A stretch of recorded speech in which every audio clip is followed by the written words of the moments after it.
पठामि संस्कृतं नित्यं वदामि संस्कृतं सदा ध्यायामि संस्कृतं सम्यक् वन्दे संस्कृतमातरम् संस्कृतस्य प्रसाराय नैजं सर्वं ददाम्यहं संस्कृतस्य सदा भक्तो वन्दे संस्कृतमातरम् संस्कृतस्य कृते जीवन् संस्कृतस्य कृते यजन् आत्मानमाहुतं मन्ये वन्दे संस्कृतमातरम् वन्दे संस्कृतमातरम्।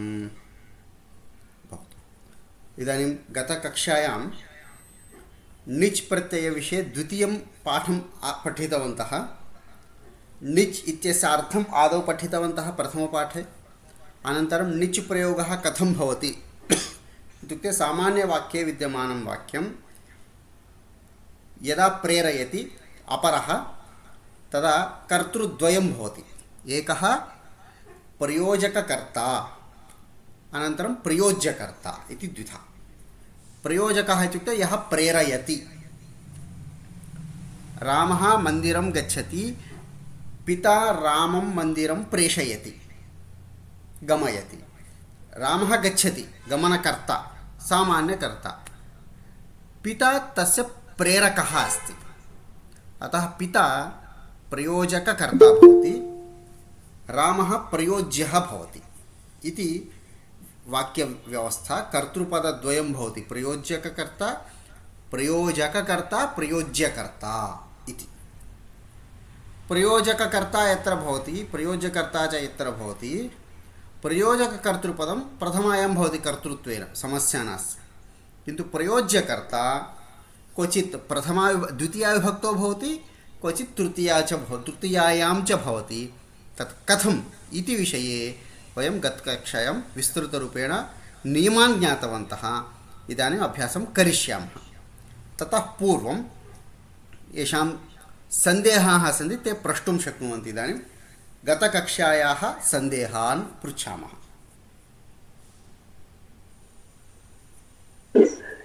महोदय निजन्तरूपे लेभन्तं महोदय पठति इत्युक्ते प्रपट्य आगच्छति खलु महोदय। निजन्तरूपे अपि तदैव आगच्छति वा महोदय? प्रा इति उपसर्गः। इदानीं ल्यप् इत्यादि अग्रिमविषयान् पुनः वयं पठामः, पुनः अग्रे सूचयिष्यामि। अत्र यत्र सन्देहः अस्ति तद्वयं पृच्छामः। गतपाठस्य सन्देहः महोदय अभवत्। एतत् पाठं महोदय पुटसङ्ख्या 77 महोदय। वदतु। 77 मध्ये किमस्ति? अत्र गत्वा निर्गम्य निर्गमय्य इति अस्ति महोदय लेबन्तं। वयं सर्वे लट्लकाराः लिखितवन्तः महोदय, एकं धातु स्वीकृत्य पञ्चलकाराः लिखितवन्तः, किन्तु लेबन्तं मध्ये किञ्चित् क्लेशम् अनुभवन्तः महोदय। धातु इप्पुडु त्यजति स्वीकरोति चेत् लेबन्तं कथं भवति इति सर्वे पृच्छन् अस्मि। अहं न जानामि, महोदयस्य कृते अहं पृच्छामि इति उक्तवती। तर्हि सामान्यतया गच्छति गत्वा, लिखति लिखित्वा इति भवति खलु। एवं विलिख्या इति भवति ल्यबन्तं। सामान्यधातुषु वदन्नस्मि। विलिख्या इत्यत्र कार्यं किं? लिख् इति मूलधातुः, अनन्तरं यकारं योजयामः। विलिख्या मूलधातुः कः? लिख् धातुः, अतः विलिख्या इति। एवं सर्वत्रापि गमयति निर्गमयति इति, तर्हि निर्गमय्य। संरक्षयति तर्हि संरक्ष्य इति। मूलधातुं यथा वयं स्मरामः सामान्यधातुषु, निजन्ते अपि मूलधातुः अवगन्तव्यः। तेन सरलतया वयं वक्तुं शक्नुमः। नाश धातुः विनाश्य, संस्मार्य। इदानीं भवती पुटसङ्ख्यां द्रष्टुं शक्नोति। निर्गमयति इति शब्दः, तस्य लेबन्तं किं भवति? निर्गमय्य। संरक्ष इति भवति, संरक्ष्य इति भवति। अत्र सूचनारूपेण सामान्यधातौ यथा अस्ति तस्य स्मरणद्वारा सरलतया भवति। इदानीं भवत्या समस्या कुत्र अस्ति तदनुसारम् अहम् उदाहरणं वदामि। कुत्र अस्ति समस्या, कस्मिन् धातौ? त्याजयति अस्ति महोदय। न, संत्याज्य इति भवति ल्यबन्तम्। त्यजति परित्यज्य इति सामान्यधातुः, परित्याजयति इति निजन्तं, परित्याज्य, संत्यजयति संत्याज्य इति रूपं भवति। धन्यवादः महोदय। एवम्। अन्यः कोऽपि प्रश्नः अस्ति वा भवत्याः?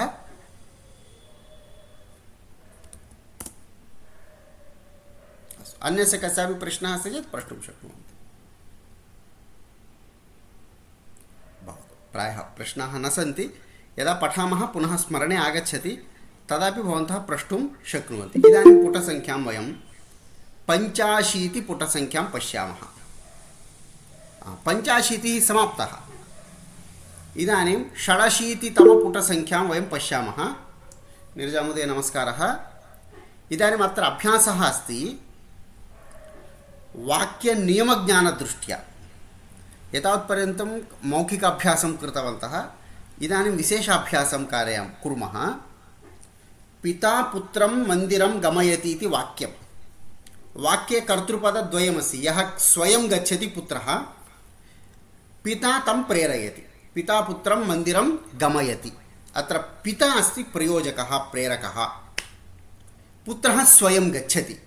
वास्तविककर्ता अस्ति पुत्रः, किन्तु तत्र कारणमस्ति पितुः प्रेरणा। ततः पिता प्रयोजककर्ता, पुत्रः प्रयोज्यकर्ता इति व्यवस्था। तदनुसारम् एकैकस्य वाक्यस्य प्रयोजककर्ता कः अस्ति, प्रयोज्यकर्ता कः अस्ति इति अस्माभिः अवगन्तव्यं। प्रयोजककर्ता अस्मिन् वाक्ये सामान्यतया प्रथमायां भवति। प्रयोज्यकर्ता कस्यां विभक्तौ भवति?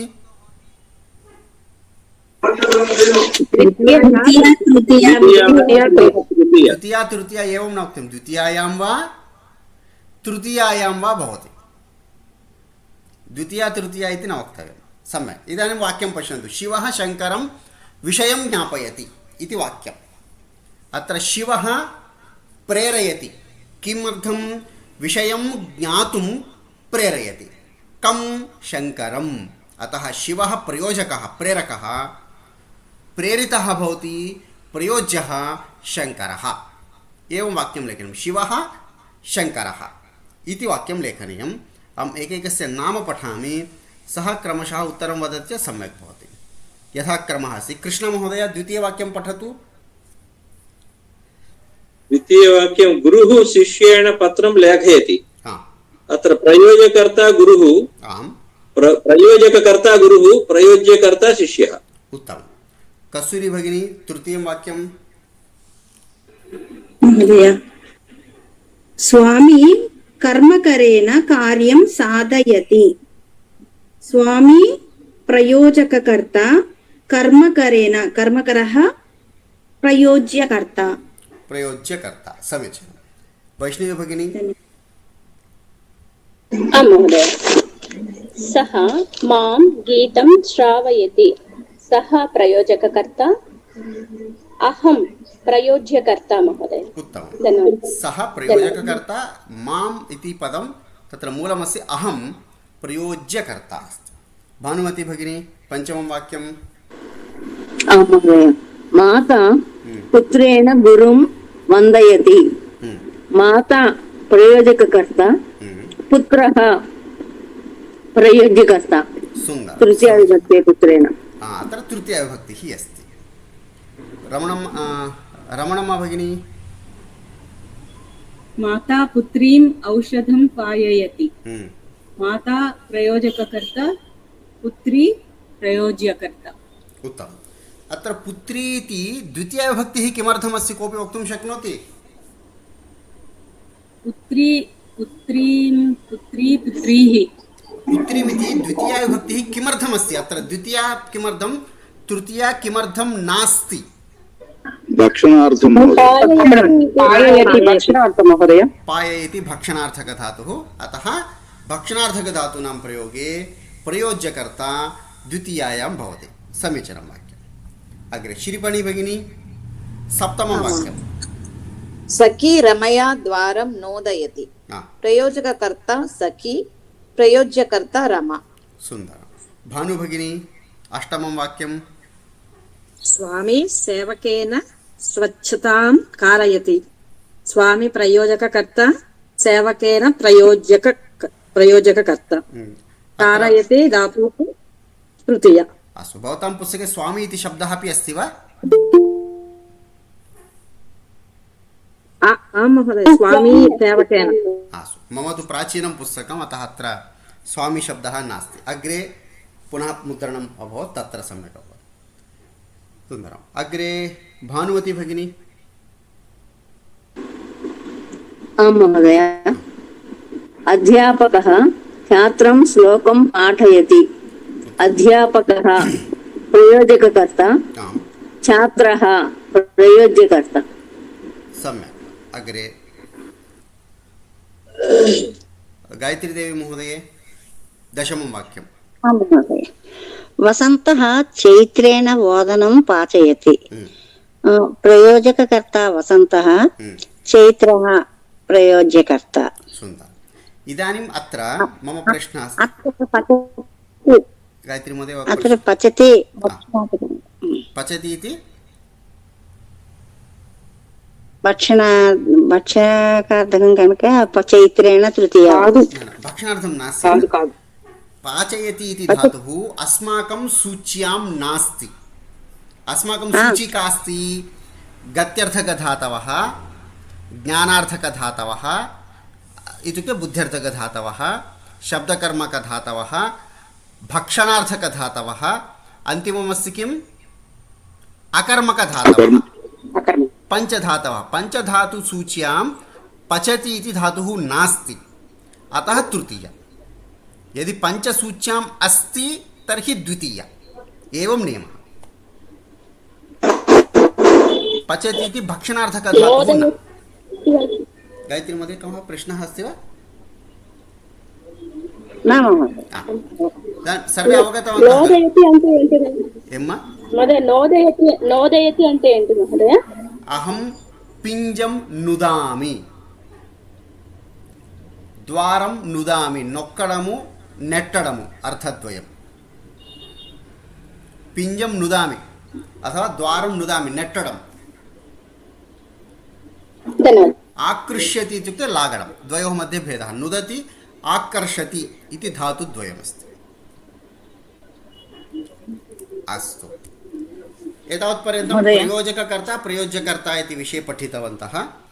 प्रश्नः अस्ति कस्यापि?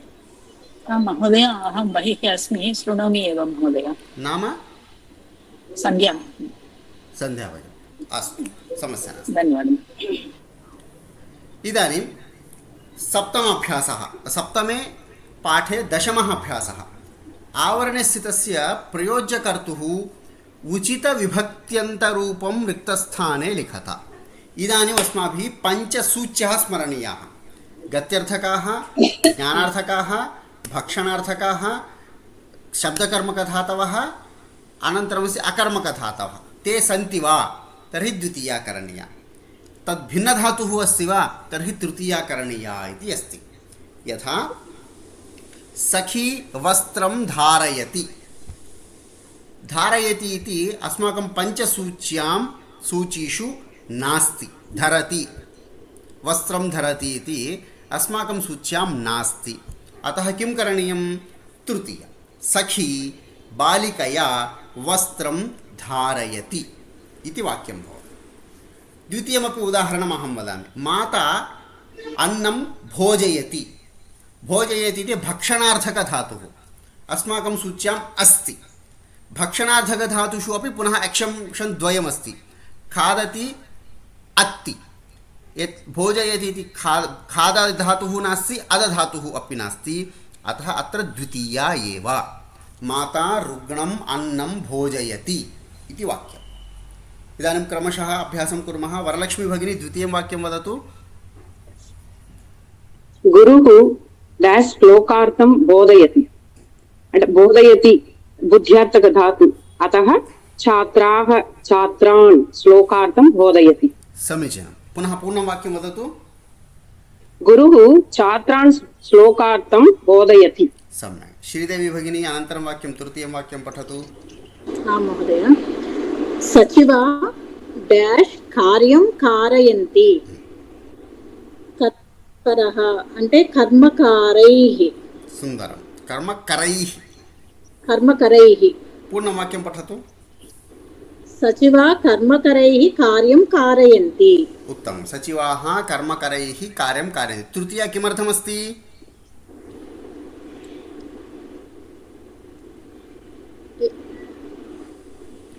तृतीया विभक्तिः किमर्थमस्ति अत्र प्रश्नः?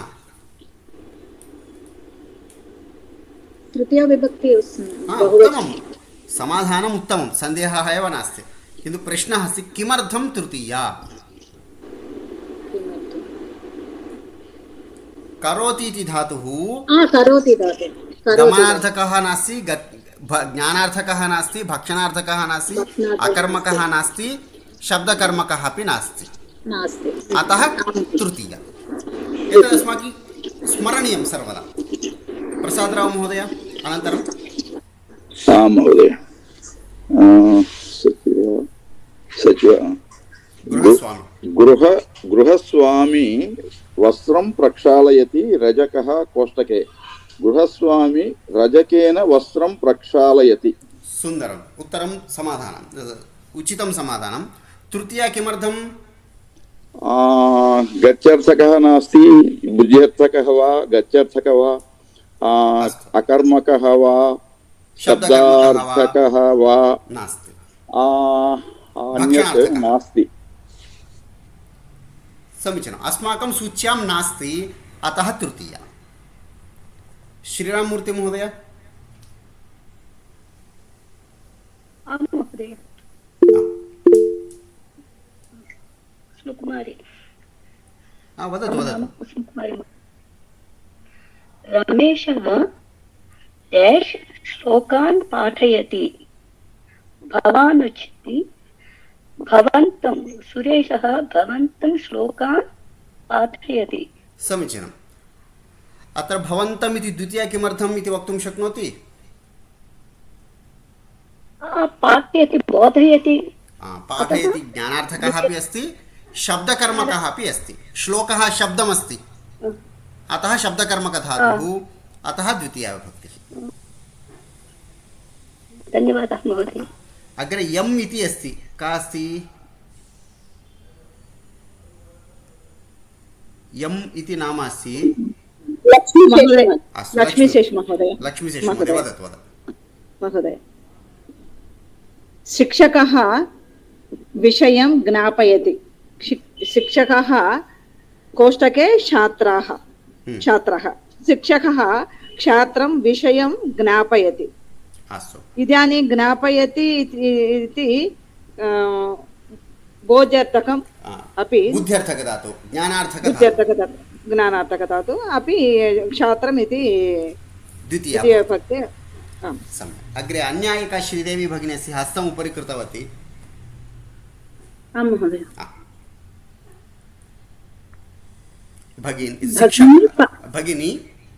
भगिनी पाकं कारयति. पाचिकया पाकं कारयति. भगिनी पाचिकया पाकं कारयति. भगिनी पाचिकया पाकं कारयति. अत्र अस्माकं सूच्यां नास्ति, अतः द्वितीया. अतः तृतीया. सम्यक्. नीरजा भगिनी. महोदय नमस्कारः. गजः वृक्षान् कम्पयति. कम्पयति अकर्मक. कम्पयति कीदृशधातुः? अकर्मकधातुः. एवम्. अकर्मकधातुः, अतः अत्र द्वितीया अस्ति. सुन्दरं. हेमा भगिनी. महोदय माता शाययति शिशुः. माता शिशुं शाययति. सुन्दरं. किमर्थं द्वितीया? शाययति అంటే గత్యర్థకంలోకి వస్తుందండి ఇది? అకర్మక ధాతువు. ఓ కంపతే, శేతే, భవతి, అస్తి, వర్ధతే అయితే అకర్మక ధాతవ. కర్మపదం ఉండదు, సామాన్య ధాతు. అటువంటి వాటికి కూడా ద్వితీయ చేసుకోవాలి. ధన్యవాదాలు. एवम् अग्रे अस्ति रमेशः चित्रं स्मारयति. रमेशः रमां चित्रं स्मारयति. अत्र पूर्वमेव द्वितीया दत्ता अस्ति. रमेशः रमां चित्रं स्मारयति. स्मरधातुः बुद्ध्यर्थकः, ज्ञानार्थकः, अतः द्वितीया. अस्तु, अत्र प्रश्नः अस्ति कस्य? महोदय, दशमवाक्यं रमेशः रमया चित्रं स्मारयति. रमया इति भवति वा? किमर्थं स्मारयति इति पञ्चसूत्रेषु न महोदय. ज्ञानार्थकधातुः नास्ति वा? ज्ञानं नास्ति वा? बुद्ध्यर्थकः नास्ति वा? अपि नास्ति महोदय. नास्ति वा? तर्हि किं करणीयं? तृतीयेन वाक्यं वदन्तु कोऽपि. रमेशः रमया चित्रं स्मारयति. रमया चित्रं स्मारयति. अस्तु, सुन्दरम्. इदानीं सप्तमपाठे 11 अभ्यासः. यथोदाहरणं निजन्तवाक्यानि कुरुत. सामान्यवाक्यमस्ति, प्रेरककर्तृपदं दत्तमस्ति, तस्य वाक्यरचना करणीया अस्ति. शिष्याः पाठं पठन्ति इति सामान्यं वाक्यं. तत्र प्रेरकः अस्ति गुरुः. तदा वाक्यं कथं भवति? गुरुः शिष्यान् पाठं पाठयति. शिष्याः पाठं पठन्ति, गुरुः शिष्यान् पाठं पाठयति इति निजन्तं वाक्यं. पुनः द्वितीयं वाक्यं पठामि. रजनी विमलायै लेखनीं ददाति. अत्र स्मरन्तु, अन्यपदेषु परिवर्तनं न भवति. यथा अस्ति तथैव भवति. सीता रजन्या विमलायै लेखनीं दापयति. केवलं क्रियापदं कर्तृपदं च परिवर्तते, अन्यपदेषु परिवर्तनं न भवति इति नियमः. किं करोति? सीता दापयति. कां दापयति? लेखनीं दापयति. कया? रजन्या. कारणं ददाति इति अस्माकं सूच्यां नास्ति, अतः अत्र तृतीया भवति. तर्हि सीता रजन्या लेखनीं दापयति. कस्यै? यथा तथं विमलायै इत्येव भवति. तत्र परिवर्तनं न भवति. तेन वाक्यं भवति सीता रजन्या विमलायै लेखनीं दापयति. विमलाद्वारा इति भावः. अस्तु, एवम् अग्रे वयम् एकैकम् अभ्यासं कुर्मः. मम समीपे या सूची अस्ति तदनुसारम् आह्वयामि. श्रीदेवी भगिनी द्वितीयं वाक्यं पठतु. आं महोदय.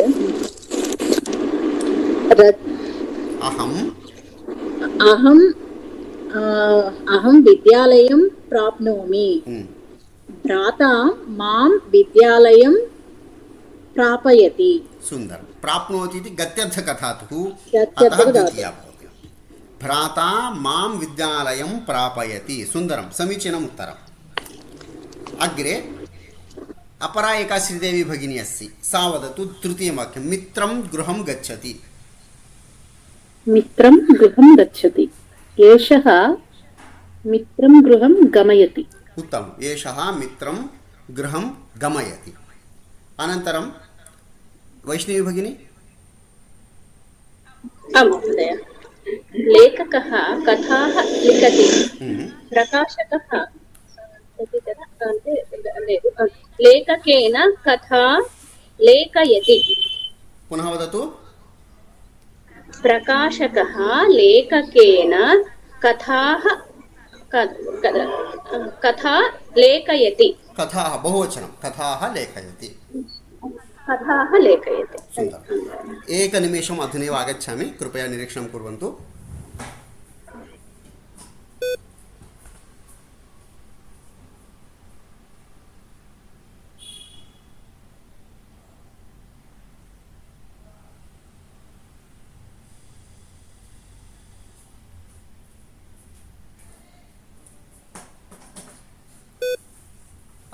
पुनः पठामः।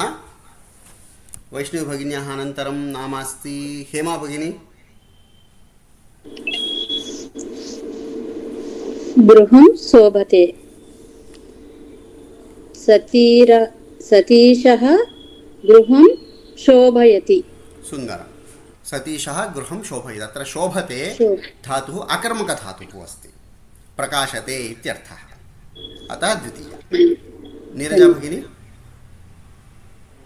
महोदय, विवेकः प्रश्नं करोति। सुकेशः विवेकेन प्रश्नं कारयति। सुकेशः विवेकेन प्रश्नं कारयति। लक्ष्मीशेषु महोदय। महोदय, विक्रमः जलं पिबति। भगिनी विक्रमेण जलं पाययति। न पिबति भक्षणार्थकधातुः खलु? आं महोदय। अतः द्वितीया। विक्रमं जलं पाययति। उत्तमं। भगिनी विक्रमं जलं पाययति इति शुद्धं वाक्यं। शिरामूर्ति महोदय। आं महोदय। चन्द्रः प्रकाशते। सूर्यः चन्द्रेण प्रकाशते। प्रकाशते धातुः अकर्मकधातुः। अकर्मक। चन्द्रमस्मि। पुनः वदतु वाक्यं पुनः। सूर्यः चन्द्रं प्रकाशयते। प्रकाशयति प्रकाशयति उभयपदी भवति। निजन्ते वाक्यं क्रियापदम् उभयपदी भवति, अतः प्रकाशयति इत्यपि शुद्धं, प्रकाशयते इत्यपि शुद्धं, तत्र समस्या नास्ति। सूर्यः चन्द्रं प्रकाशयति। उत्तमं। प्रसादराव महोदय। धन्यवादः। हाँ महोदय। नलिनी फलम् अश्नाति। माता नलिनीं फलम् आशयति। उत्तमम्। आशयति इत्युक्ते भक्षयति इत्यर्थः। सुन्दरं वाक्यम्। अग्रे वरलक्ष्मी भगिनी। सीता गीतं शृणोति। विजया सीतां गीतं श्रावयति। गीतं श्रावयति, गीता नास्ति, गीतं श्रावयति। अत्र किमर्थं गीतं सीताम् इति द्वितीया? इति शब्दार्थक। श्रावयति इति शब्दार्थकधातुः अस्ति। सुन्दरम्। इदानीं वदतु। प्रश्नः अस्ति वा कस्यापि? प्रश्नं कुर्वन्तु మహోదయ. మొదటి వాక్యం ఇంకొకసారి అది సూత్రం ఒక్కసారి చెప్పండి. విమలాయై అని ఎందుకు వచ్చింది చతుర్థంలో? इदानीं निजन्तवाक्यं सामान्यवाक्यं यदा परिवर्तयामः, कर्ता कर्म क्रियापदानामेव परिवर्तनं भवति। यथा पठति पाठयति, ददाति दापयति, प्राप्नोति प्रापयति इति क्रियापदे परिवर्तनं भवति। सामान्यवाक्यतः निजन्तवाक्ये परिवर्तनं तत्र भवति। कर्तृपदं द्वितीयां वा तृतीयां वा प्राप्नोति। रजन्या रजनीम्, अहम् इत्युक्ते मां मया, रमां रमया इति द्वितीया वा तृतीया वा भवति सामान्यवाक्य कर्तृपदस्य। किन्तु अन्यद्वाक्यानि यदा तृतीया अस्ति, साधने तृतीया अस्ति, दानस्वीकरणे चतुर्थी अस्ति, अपादाने पञ्चमी अस्ति, वियोगे सम्बन्धे षष्ठी अस्ति, आधारे सप्तमी अस्ति, तासां विभक्तीनां परिवर्तनं न भवति। यथा विमलायै लेखनी कर्मपदं, तत्र वा विमला वा परिवर्तनं न भवति। लेखनी कर्मपदं लेखनीम् इत्येव भवति। विमलायै इति दानस्वीकर्ता चतुर्थी तथैव भवति। केवलं कर्तृपदं क्रियापदं च परिवर्तते। अन्य कर्मकरणं सम्प्रदानं पञ्चमी विभक्तिः, षष्ठी विभक्तिः, सप्तमी विभक्तिः, तेषां परिवर्तनं न भवति। अतः ददाति इति पदं दापयति इति परिवर्तते, यतः क्रियापदं। रजनी इति कर्तृपदम्, अत्र ददाति इति अस्माकं सूच्यां नास्ति इति कृत्वा रजनी इत्यत्र तृतीया भवति। अन्यपदद्वयस्य परिवर्तनं न भवति। सामान्यवाक्यात् निजन्तवाक्यपरिवर्तनसन्दर्भे स्मरामः, कर्तृपदं क्रियापदं च परिवर्तते, अन्यपदानां परिवर्तनं न भवति। अतः सीता रजन्या दापयति, रजनी परिवर्तते रजन्या इति, ददाति इति पदं दापयति इति परिवर्तते, अन्यपदद्वयं न परिवर्तते, विमलायै लेखनीम् इति पदं तथैव तिष्ठति। अन्ततो गत्वा वाक्यं सीता रजन्या विमलायै लेखनीं यथा तथं दापयति इति वाक्यं भवति। स्पष्टं वा? आं महोदय। ददाति वा दापयति वा चतुर्थे भवति इत्यनेन दानस्वीकर्ता चतुर्थी विभक्तो भवति। यम् उद्देश्य वयं दद्मः तत् चतुर्थी। स्वयं ददातु, अन्यद्वारा दापयतु। लेखनीं का स्वीकरोति? विमला। विमला, अतः विमलायाः चतुर्थी। विमला कां स्वीकरोति? लेखनीं स्वीकरोति, अतः लेखनी कर्मपदं द्वितीया, तत् तथैव भवति। दानस्वीकर्ता चतुर्थी, दानस्य उद्देश्यं कर्मपदं द्वितीया, तत् तथैव भवति, अन्यत्र परिवर्तनं न भवति इति स्मर्तव्यम्। అర్థమైంది. అది మనకు అనిజంతమైన నిజంతమైన మనకు ఆ విభక్తిలో దీనిలో మనం ఎలా తీసుకుంటామో అక్కడ కూడా అలానే సప్తమి, షష్ఠి, పంచమి, చతుర్థి, తృతీయ ఆ విభక్తి పదాలు ఏవైతే ఉన్నాయో అవి అలాగే ఉంటాయి. ధన్యవాదాలు. స్వాగతం.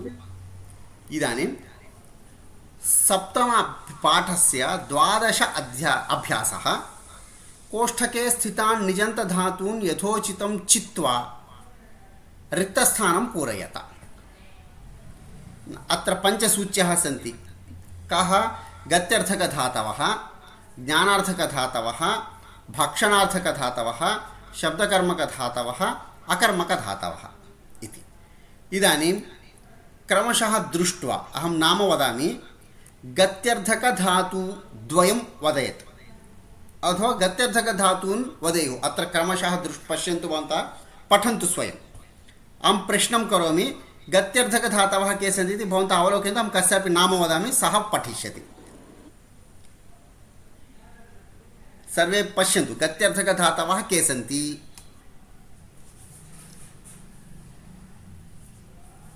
अस्तु, अहं नाम वदामि। कृष्णमहोदय वदतु, गत्यर्थकधातवः के सन्ति? गत्यर्थः गमयति अस्ति महोदय, एकं। प्रापयति अस्ति, द्वे। गमयति,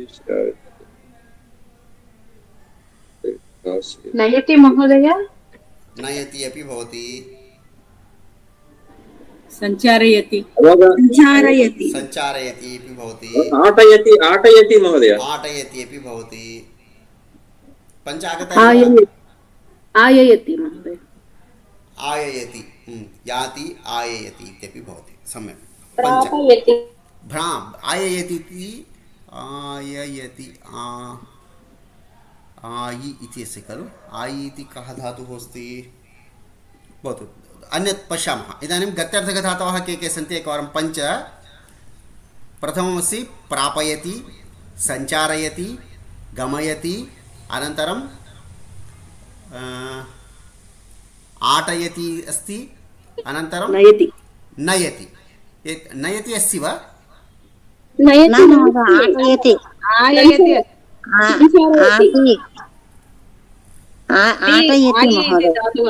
आटयति अस्ति। नयति कुत्र अस्ति? अत्र कुत्र अस्ति? सूच्यां नास्ति खलु।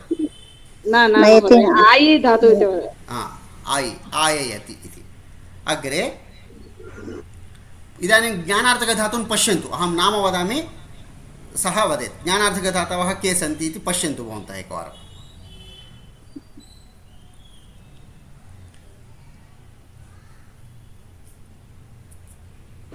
वेदयति, अहं पृच्छामि, प्रथमं पश्यन्तु सर्वं। पञ्चधातवः सन्ति ज्ञानार्थकाः, के के सन्ति इति भवन्तः पश्यन्तु। भानुमती भगिनी वदतु। आं महोदय। वेदयति, एकं। ज्ञापयति, द्वे।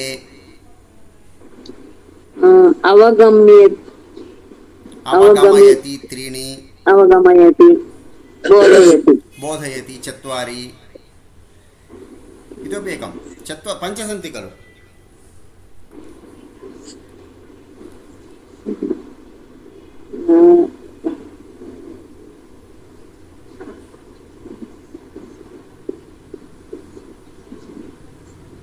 पाठयति वा अध्यापयति अध्यापयति अध्यापयति बोधयति अध्यापयति द्वयोः अर्थः समानः सम्यक् पञ्च आगताः इदानीं भक्षणार्थकधातवः के सन्ति एकवारं पश्यन्तु भवन्तः सर्वेपि भक्षणार्थकधातवः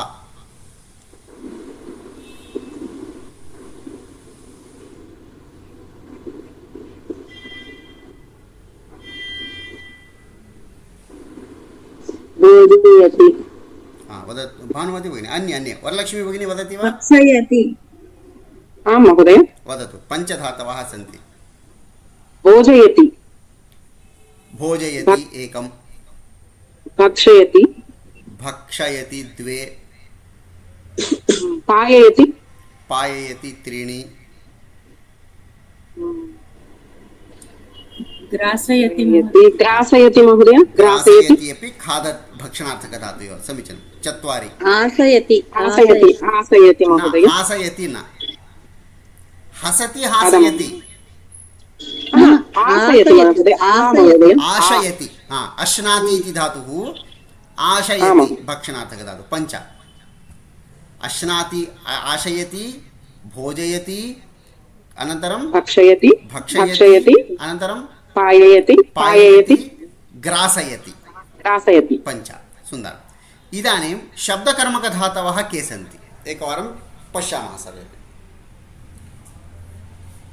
महोदय ग्रासयति अन्ते लिङ्गडं कथं ग्रासम् इत्युक्ते जानन्ति खलु भोजनपदार्थः इति गड्डि लेदु తినేటువంటి పదార్థాలకి గ్రాసము అని అర్థం ఆవులకు గ్రాసము గడ్డి మనుషులకు గ్రాసము అన్నము మొదలగునవి ఇలా గ్రాస శబ్దానికి అర్థము తినేటువంటి పదార్థాలు గ్రాసయతి ఇత్యుక్తే భోజనం ఇత్యర్థः దృష్టవంతో శబ్దకర్మకధాతూన్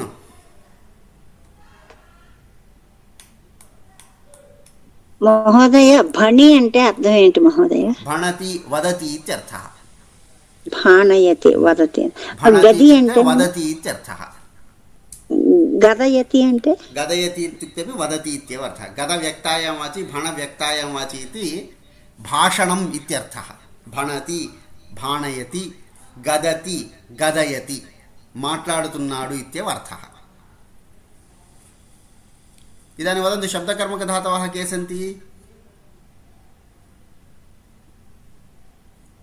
भाणयति भाणयति एकं पाठयति पाठयति द्वे श्रावयति श्रावयति त्रीणि गदयति चत्वारि जनयति महोदय न अध्यापयति अध्यापयति अध्यापयति अत्रापि आगच्छति वा पूर्वम् उक्तवन्तः ज्ञानार्थकं तत्र उक्तवन्तः वयं महोदय वेदयति वेदयति ज्ञानार्थकं वस्तुतः अत्र 24 धातवः एव सन्ति 24 धातवः एव सन्ति तथापि पाठयति ज्ञानार्थकमपि भवति शब्दार्थकमपि भवन्तः स्वीकर्तुं शक्नुवन्ति अध्यापयत्यपि उभयस्थानेपि दातुं शक्नुवन्ति दोषः नास्ति पाठयति अपि बोधनार्थकः अनन्तरं शब्दकर्मकः अध्यापयति अपि शब्दकर्मकधातुः अनन्तरं ज्ञानार्थकधातुः तथा भवन्तः वितरणं कर्तुं शक्नुवन्ति अन्तिमक्रमः अस्ति अकर्मकधातवः अकर्मकधातवः के सन्ति वर्तयति वर्तयति नंबर 1 वर्धयति हासयति जनयति भावयति हासयति जनयति जनयति 4 भावयति पंच भावयति पंच सन्ति अत्र वर्तयति अनन्तरं भावयति वर्धयति उपरिष्टात् वर्तयति नंबर 1 नंबर 2 अस्ति वर्तयति हासयति जनयति भावयति भावयति हासयति पञ्चधातवः सन्ति। एवम् अहं परह्यः अपि कक्षायामपि तदेव उक्तवान्। भवन्तः धातुं स्वीकुर्वन्तु। धातुः शब्दकर्मकः वा अकर्मकः वा कुत्र अस्ति चेत् वाक्यं कथं भवति इति भवन्तः यदि कार्यं कुर्वन्तः एव यदि अभ्यासं कुर्वन्ति एवमेव चिन्तनीयम्। एकं धातुं स्वीकुर्मः, सः कुत्र आगच्छति, गत्यर्थके वा ज्ञानार्थके वा भक्षणार्थके वा शब्दकर्मे वा अकर्मके वा अन्यगणः। अन्यगणः इत्युक्ते यत्र तृतीया भवति, यथा पाचयति कारयति ते सर्वेपि तत्र भवन्ति। तथा यदि भवन्तः चिन्तयन्ति भवतां स्मरणम् अथवा चिन्तनशक्तिः वर्धते। अस्तु, इदानीं त्रयोदशः अभ्यासः अस्ति। एतेषु वाक्येषु प्रयोज्यकर्तुः द्वितीयाविभक्तिः किमर्थं प्रयुक्ता अस्ति इति परिशील्य यथोदाहरणं पार्श्वे अङ्कयते, पार्श्वे लेखनीयमस्ति। यथा वाक्यमस्ति, श्रीकृष्णः अर्जुनं गीतां बोधयति। बुधधातुः ज्ञानार्थकः, अतः अर्जुनम् इति द्वितीयाविभक्तिः अस्ति। एवं वाक्यं लेखनीयं। बुधधातुः ज्ञानार्थकः, अतः अर्जुनम् इत्यत्र द्वितीयाविभक्तिः भवति। अनुचरः मन्त्रिणं वार्तां श्रावयति। वार्ता शब्दकर्म अस्ति, अतः श्रावयति इति शब्दकर्मकधातुः, अतः मन्त्रिणम् इति द्वितीयाविभक्तिः भवति। एवं क्रमेण वयं लिखामः। अहं क्रमशः एकैकस्य नाम पठामि, ते पठन्ति चेत् सम्यक् भवति। अत्र रामसेषु महोदयः अस्ति खलु, राम इति अस्ति केवलं, नाम किं तस्य? रमा भगिनी, रमा भगिनी वा? RAMA इति अस्ति केवलं। रमणम्मा भगिनी, रमणम्मा भगिनी भिन्नतया अस्ति खलु, रमणम्मा भगिनी भिन्नतया अस्ति, केवलं RAMA इत्येव अस्ति अत्र मम। रमादेवी महोदय, रमादेवी भगिनी वा? रमादेवी भगिनी,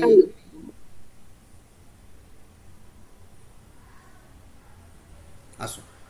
अन्नपूर्णा भगिनी, अन्नपूर्णा भगिनी वदतु। महोदय, श्रीकृष्णः न, तृतीयं वाक्यं। विदूषकः जनान् हासयति।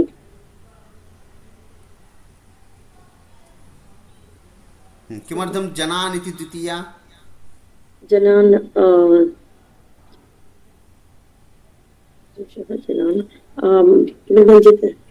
हसति इति धातुः अकर्मकधातुः, अतः जनान् इति द्वितीयाविभक्तिः भवति। यथा बोधयति इति बुद्ध्यर्थकधातुः, श्रावयति इति शब्दकर्मकधातुः, हासयति इति अकर्मकधातुः, अतः जनान् इति द्वितीयाविभक्तिः भवति। एतदस्य उत्तरम्। अनुपूर्णा भगिनी अवगतवती वा? अवगतं महोदय। सम्यक्। कस्तूरी भगिनी,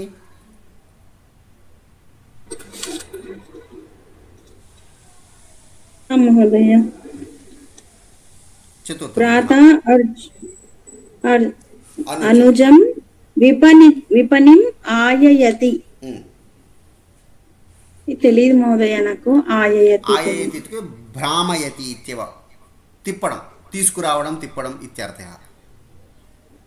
మార్కెట్ లో తిప్పడం మహోదయ, గత్యర్థక ఆయయతి इति गत्यर्थकधातुः, अतः अनुजम् इति द्वितीया विभक्तिः। सुन्दरं, समीचीनम् उत्तरं। श्रीफणी भगिनी। आं महोदय, आचार्यः शिष्यं मन्त्रार्थं वेदयति। वेदम् इति शब्दकर्म वेदम् इति बुद्ध्यार्थकः धातुः, अतः शिष्यं द्वितीया विभक्तिः। वेदयति नाम बोधयति, पाठयति, अध्यापयति इत्यर्थः, ज्ञापयति इत्यर्थः, अतः बुद्ध्यर्थकधातुः, अतः द्वितीया। भानुमती भगिनी।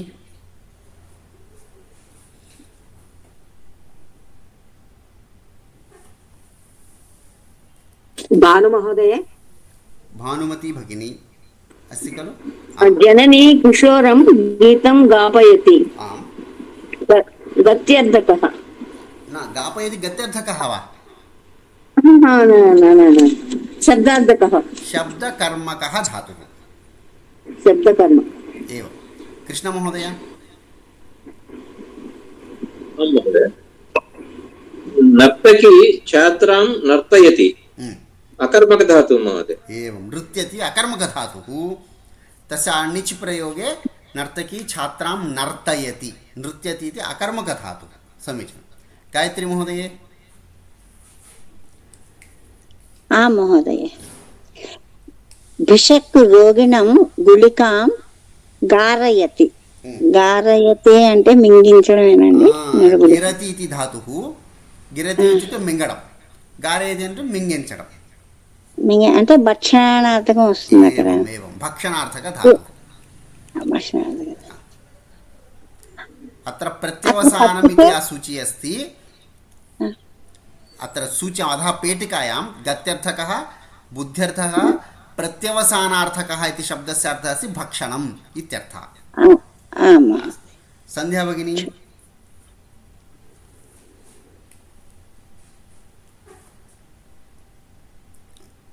अस्तु रमणमा भगिनी पत्रवाहकः पत्राणि ग्रामं प्रापयति गत्यर्थकधातुः अत्र ग्रामम् इति द्वितीय पत्रं द्वितीय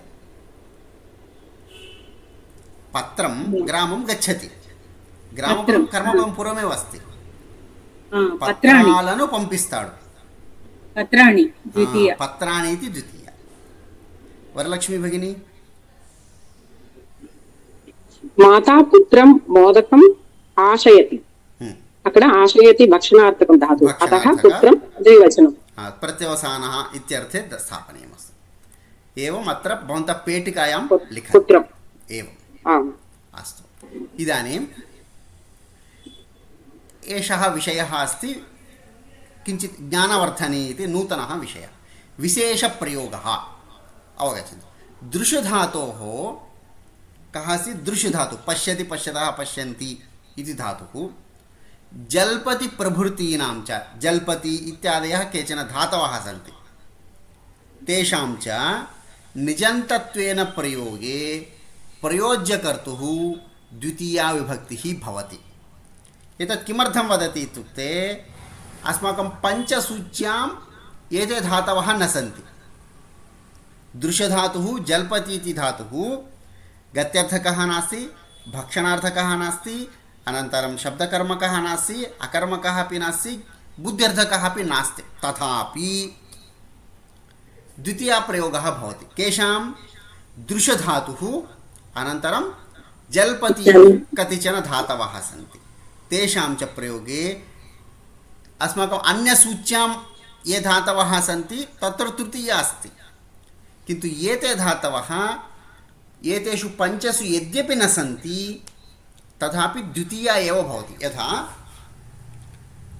आत्मजः नाटकं पश्यति आत्मजः इत्युक्ते पुत्रः इत्यर्थः पुत्रः नाटकं पश्यति कः दर्शयति जनकः आत्मजं पुत्रं नाटकं दर्शयति दर्शयति इति धातुः अस्माकं सूच्यां यद्यपि नास्ति तथापि द्वितीया एव इति अस्माभिः स्मरणीयम् सुराः नरं जल्पयन्ति सुराः देवाः नरं जल्पयन्ति नरः जल्पते अथवा नरः जल्पति उभयपदी धातु चिन्ता नरः किं करोति जल्पनं करोति सुराः किं कुर्वन्ति तं प्रेरयन्ति यथा सः जल्पति शब्दकर्मकधातुः किं जल्पति शब्दकर्मकधातुः न महोदय वस्तुतः न शब्दकर्मकः धातुः नास्ति तद् वृथा जल्पधातुः खलु एकवारं तिष्ठन्तु तस्य अर्थम् एकवारं दृष्ट्वा वदामि अधुनैव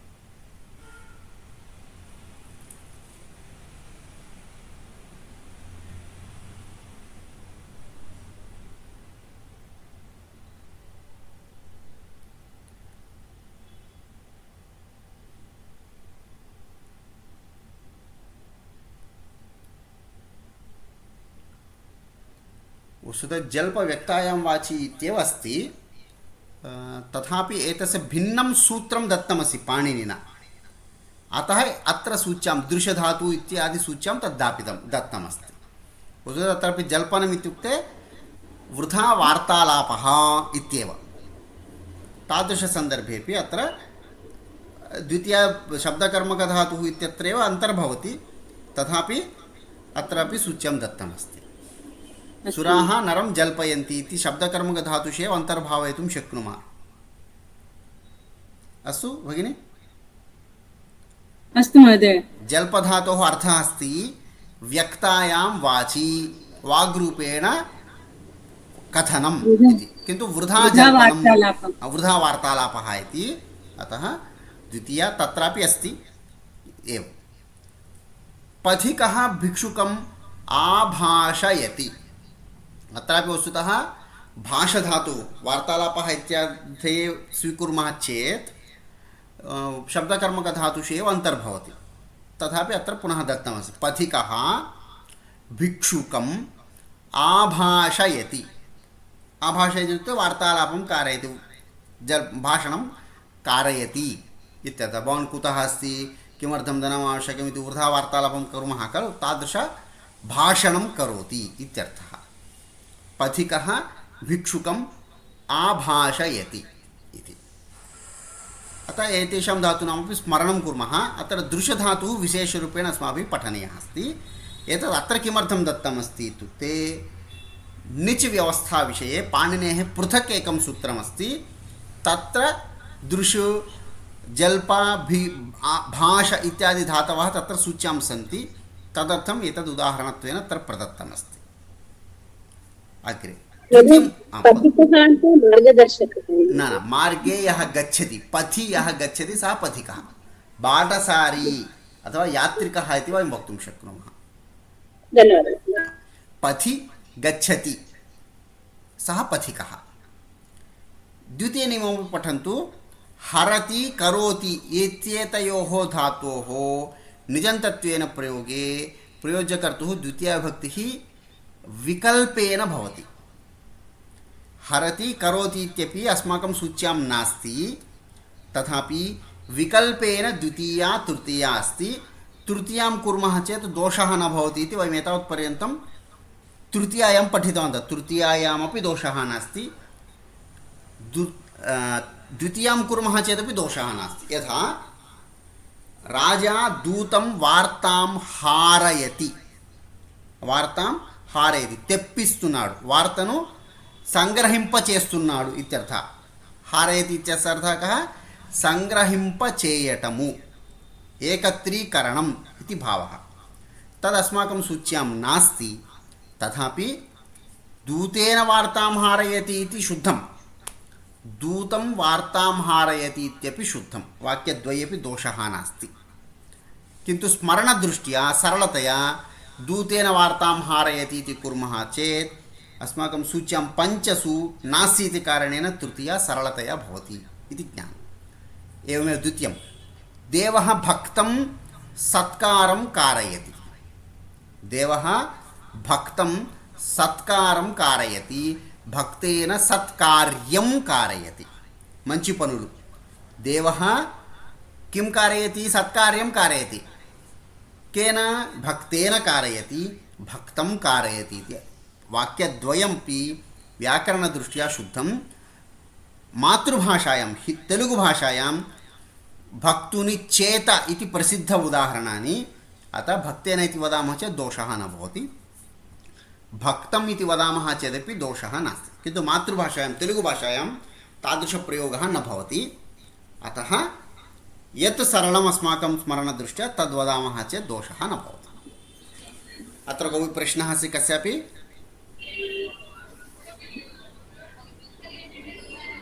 सम्यक् अवगतं महोदय। समीचीनं भवतु।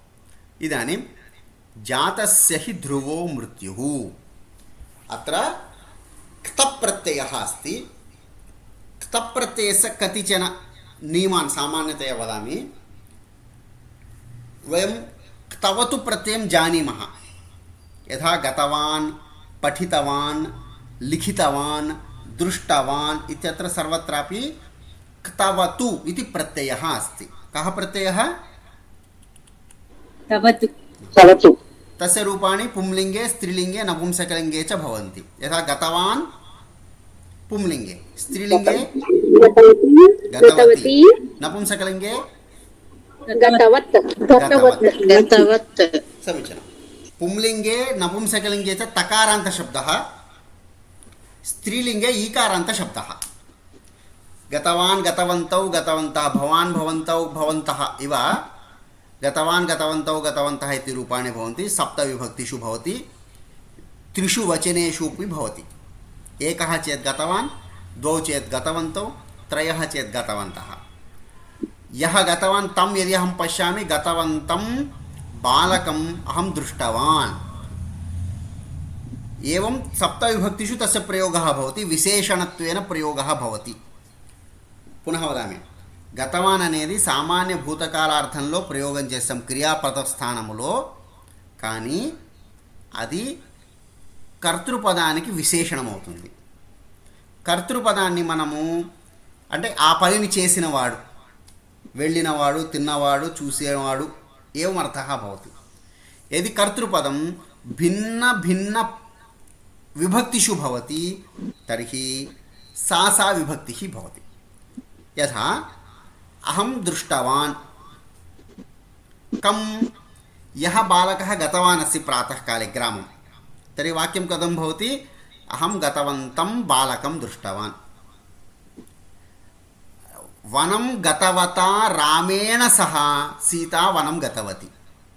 जागृते पश्यन्तु, सीता वनं गतवती, केन सह गतवती? रामेण सह.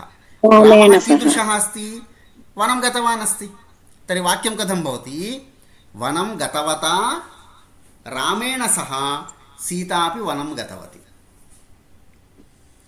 एवं सप्तविभक्तिषु तस्य प्रयोगः भवितुमर्हति. वनं गतवते रामाय शबरी फलानि दत्तवती. चतुर्थी. वनं गतवतः रामात् पादुके स्वीकृतवान् भरतः. पञ्चमी. वनं गतवतः रामस्य वार्तां श्रुत्वा दशरथः दिवङ्गतः. षष्ठी विभक्तिः. रामस्य गतवतः. एवं गतवती रामे दशरथः खिन्नः दुःखितः. एवं वाक्यानि सप्तविभक्तिषु पुंलिङ्गे, स्त्रीलिङ्गे, नपुंसकलिङ्गे च कर्तुं शक्नुमः. अस्य तात्पर्यं गतवान् इति पदं सामान्यक्रियार्थे भूतकालार्थे प्रयोक्तुं शक्नुमः, विशेषणरूपेणापि प्रयोगं कर्तुं शक्नुमः. వెళ్ళినటువంటి వాడు కర్తృపదం, తస్య విశేషణం. వెళ్ళినటువంటి వాడిని, వెళ్ళినటువంటి వాడి చేత, వెళ్ళినటువంటి వాడి కొరకు, వెళ్ళినటువంటి వాడి నుంచి, వెళ్ళిన వాడి యొక్క, వెళ్ళినటువంటి వాని యందు. एवं पुंलिङ्गे, स्त्रीलिङ्गे, नपुंसकलिङ्गे च विशेषणत्वेनापि प्रयोगः भवितुमर्हति. अत्र कोऽपि प्रश्नः अस्ति कस्यापि?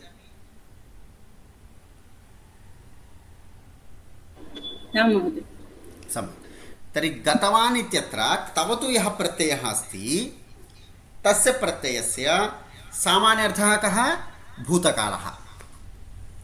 कर्ता ఆ పని చేసిన వాడు, చేసిన వ్యక్తి, చేసినటువంటి నపుంసకలింగంలో ఉన్నటువంటి కర్తృపదము అని అర్థం. కర్త అని అర్థం. అంటే అన్ని చోట్ల వెళ్ళినటువంటి వ్యక్తి, వెళ్ళినటువంటి వాడు, వెళ్ళినటువంటి స్త్రీ, వెళ్ళినటువంటి వస్తువు. ఏవం విశేషణత్వేన ప్రయోగः భవతి. तर्हि अर्थद्वयं ज्ञातवन्तः. एकं भूतकालः, द्वितीयं कर्ता इत्यर्थः. కర్త అని ఎందుకని చెప్తున్నానంటే కరణీయం, స్మర్తవ్యం ఇవన్నీ కూడా కర్మను బోధిస్తాయి. దేశసేవ కరణీయ, సేవ అనేటువంటి ద్వితీయ విభక్తి కర్మ. దేశసేవాం కరోమి, దేశసేవ కరణీయ, సేవ అనేటువంటి పదాన్ని చెప్తుంది. కాబట్టి అనియర్తవ్యత్ అనేటువంటివి కర్మార్థాన్ని చెప్తాయి. తవతు కర్తృర్థాన్ని చెప్తుంది. అనయోः భేదం అవగతవంతः इति मन्ये. पुनः वदामि, तवतु इति कर्तृर्थं कर्तारं बोधयति. तव्यत् अनियर् च कर्मपदं बोधयन्ति. అర్థమైందండి? ఎవరికైనా యస్య కస్యాపి సందేహः चेत् प्रष्टुं शक्नुवन्ति. స్మర్తవ్యం కరణీయం అనేది कर्मणि बोधयति, कर्मपदं बोधयति. किं स्मर्तव्यं? श्लोकः स्मर्तव्यः. अहं श्लोकं स्मरामि, मया श्लोकः स्मर्तव्यः, कर्मपदं बोधयति. देशसेवां करोमि, मया देशसेवा करणीया, देशसेवा इति कर्मपदं बोधयति, करणीय अनियर्तव्यच्च. तव तु प्रत्ययः किं बोधयति? कर्तृपदं बोधयति. द्वितीयं भूतकालार्थं च बोधयति इति अर्थद्वयम्. इदानीं वयं क्ता इति प्रत्ययं पठामः अद्य. क्तप्रत्ययस्य क्तवतु प्रत्ययस्य कः सम्बन्धः इत्युक्ते रूपसाम्यमस्ति. यथा गतवान् इत्यत्र क्ता वतु अस्ति इति चिन्तितवन्तः खलु? वतु निष्कासयन्तु. क्तवतु मध्ये अपि क्ता अस्ति, क्तप्रत्यये अपि क्ता अस्ति. अतः गतवान् इत्यत्र गतवान् चेत् क्तवतु, गत चेत् क्तप्रत्ययः. पठितवान् क्तवतु, क्तप्रत्ययः चेत् पठितः, पठितः, पठिता, पठितं. मूడు లింగాల్లో చూద్దాం ఒకసారి. पठितः, पठिता, पठितं. लिखितवान्, लिखितः, लिखितः, लिखितं, लिखितः, लिखिता, लिखितं. दृष्टवान्, दृष्टः, दृष्टा, दृष्टं, दृष्टः, दृष्टा, दृष्टं. सुप्तवान्, निद्रां कृतवान्, सुप्तवान्. सुप्तः, सुप्ता, सुप्तं सुप्तं. दत्तवान्, सरलमस्ति. क्तप्रत्ययः यत्र भवति अकारान्त पुंलिङ्गः, आकारान्त स्त्रीलिङ्गः, अकारान्त नपुंसकलिङ्गः. रामः रामौ रामाः एव, गतः गतौ गताः, गतं गतौ गतान्, गतेन गताभ्यां गतैः इति रूपाणि. नपुंसकलिङ्गे फलं फले फलानि इव, गतं गते गतानि, पठितं पठिते पठितानि, दृष्टं दृष्टे दृष्टानि इति फलशब्दरूपाणि. आकारान्त स्त्रीलिङ्ग बालिका रमा इव, दत्ता दत्ते दत्ताः, पठिता पठिते पठिताः, दृष्टा दृष्टे दृष्टाः इति रूपाणि भवन्ति. रूपं ज्ञातवन्तः. अतः क्ता क्तवतु इनयोः सम्बन्धं वदन्नस्मि. किन्तु अर्थः अपि समानः अस्ति. सामान्यभूतकालार्थः. गतः, छात्रः गृहं गतः इति क्तप्रत्ययः गतवान् गतः इतिवत् सामान्यभूतकालार्थं बोधयति. क्तवतु प्रत्ययस्य पुनः द्वितीयः अर्थः कः?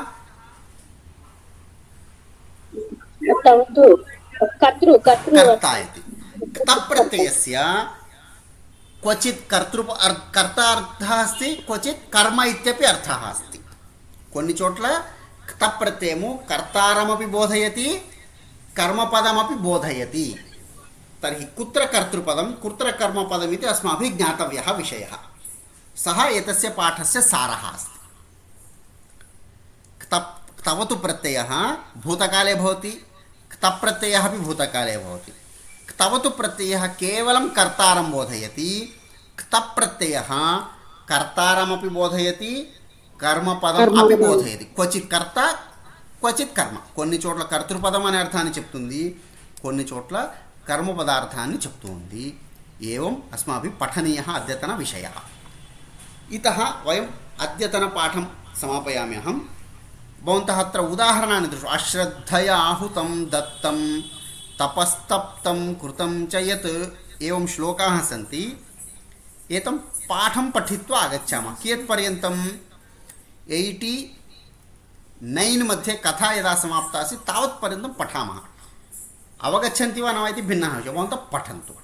वयं पुनः एतद् मङ्गलवासरे, अग्रिमे मङ्गलवासरे आरम्भतः अश्रद्धया हुतं दत्तमारभ्य पुनः वयं पठामः. इति पूर्वं भवन्तः पठित्वा आगच्छन्तु इति निवेदनम्. अस्तु, अत्र कुत्रापि सन्देहः अस्ति प्रष्टुं शक्नोति. रमणम्मा महोदय वदतु. न महोदय, सुन्दरम्. अद्य वयम् अत्र कक्षां समापयामः. भवताम् एकेपि प्रश्नाः सन्ति चेत् निमेषद्वयं प्रष्टुं शक्नुवन्ति, अन्यथा समापयामः.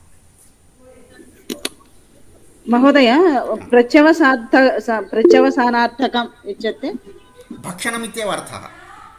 आम्। भक्षणं प्रत्यवसानं द्वयमपि समानं। वैष्णवी भगिनी वदतु।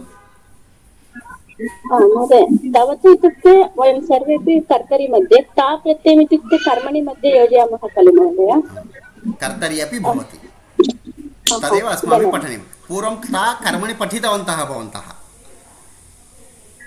द्वितीय कुत्र गीतासोपाने द्वितीयभागे, किन्तु तप्रत्ययस्य कर्ता इत्यपि अर्थः अस्ति, तदस्माभिः पठनीयमस्ति। यथा रामः वनं गतः, यथा रामः वनं गतवान् कर्ता, रामः वनं गतः इत्यपि शुद्धं, तदस्माभिः पठनीयमस्ति। अद्य एतस्मिन् पाठे वयम् अर्थद्वयमपि पठिष्यामः। धन्यवादः महोदय। महोदय सन्ध्या महोदय उक्तवती खलु अहं बहिः अस्मि महोदय। न, सन्ध्या भगिनी द्वयमस्ति अस्माकं कक्षायां। का भगिनी बहिः अस्ति, का अन्तः अस्ति इति अहं न ज्ञातवान्, अतः द्वित्रिवारम् आहूतवान्। अस्तु, भवतु। तर्हि प्रश्नः प्रायः नास्ति इति अहं चिन्तयन् अस्मि। शान्तिमन्त्रं वदामि, यदि अनन्तरम् अस्ति प्रष्टुमपि शक्नोति, चिन्ता नास्ति। सर्वे भवन्तु सुखिनः, सर्वे सन्तु निरामयाः, सर्वे भद्राणि पश्यन्तु, मा कश्चित् दुःखभाग् भवेत्। ओम शांति शांति शांतिः। नमो नमः। मंगलवासरे पुनः मिलामः। उगादि पर्वस्य शुभाशयाः महोदय। सर्वेभ्यः उगादि पर्वणः शुभाशयाः। श्रीरामनवमी पर्वणः अपि शुभाशयाः। शीघ्रमेव आगच्छति तदपि। भवतः कृते अपि धन्यवादः महोदय। शुभाशयाः महोदय। धन्यवादः महोदय। धन्यवादः महोदय। स्वागतम्।